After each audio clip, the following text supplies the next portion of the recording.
8 febbraio 1944. Gli alleati bombardano Padova per distruggere la ferrovia. Suonano gli allarmi e la popolazione si reca nei rifugi antiaerei. Rifugi che però non sono sicuri, perché ricavati dai bastioni delle mura utilizzati per la difesa della città nel 1500.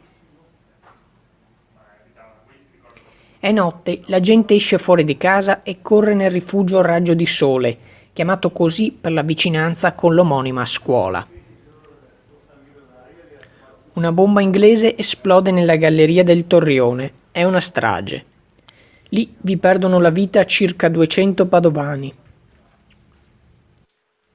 In concomitanza con il 74° anniversario, il Comitato Mura di Padova, in collaborazione con la Parrocchia della Natività, ha organizzato un programma di momenti di commemorazione e riscoperta di questo spazio che si sono tenute oggi e domenica 11 febbraio con visite dalle 10 alle 13 con turni di visita ogni mezz'ora e una cerimonia presso il cippo di via Bronzetti e presso l'altare a ridosso del Torrione Impossibile a partire dalle 11:30.